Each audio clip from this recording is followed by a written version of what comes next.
Today, we're going to explore the powerful echoes of a centuries-old lament. It's a type of poem known as a Noha, a story of faith, immense suffering, and ultimately memory. It all unfolds from a single tragic event in the heart of Baghdad. Let's dive in.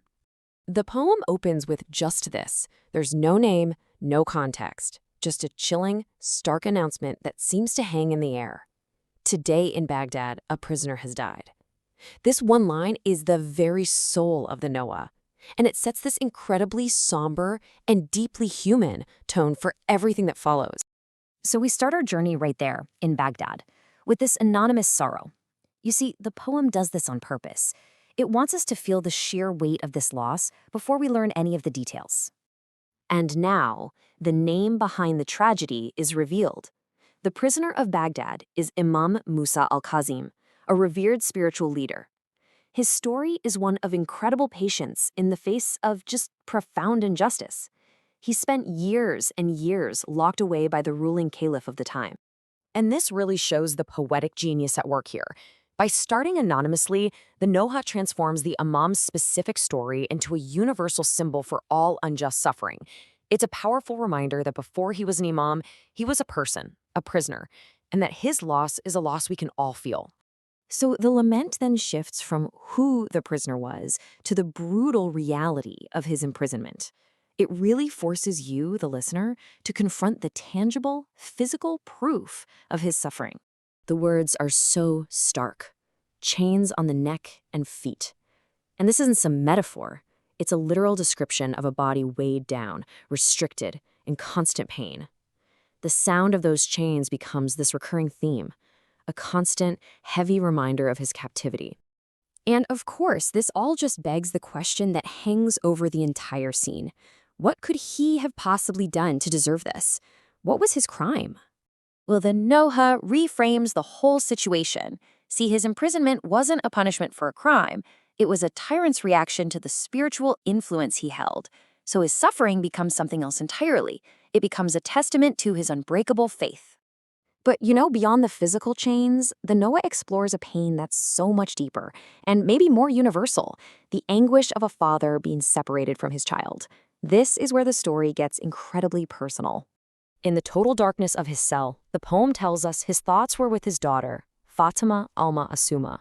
The line, "he used to remember his daughter," is repeated, almost like a heartbeat, emphasizing this constant, gnawing ache that was probably heavier than any iron chain. 14. The poem just makes us stop and sit with that number for a moment. It isn't just a detail. It's a measure of endurance, of longing, of a life spent in darkness. 14 years. Think about that. That's how long his final imprisonment lasted. 14 years without seeing his family, without watching his daughter grow up. The Noha doesn't just state a fact. It makes you feel the crushing weight of all that time. And just when you think it can't get any worse, we arrive at the climax of the tragedy. But the Imam's death in that prison cell, that's not the end of his ordeal. The cruelty actually escalates, moving from the dark of a private cell into the harsh light of a public stage. The body is placed on the bridge. With this simple, chilling line, the poem takes a horrific turn. His death isn't met with any dignity. Instead, it's followed by a final, calculated act of public dishonor right on the main bridge of Baghdad. The Noha describes a scene of absolute humiliation. His body is just left there, exposed, a spectacle for the whole city. The lyrics say it plainly: whoever passes by laughs at it. This was a deliberate attempt to shatter his legacy, even after his death. So you see, the objective here was something much more sinister than just murder. It was the complete and total erasure of dignity.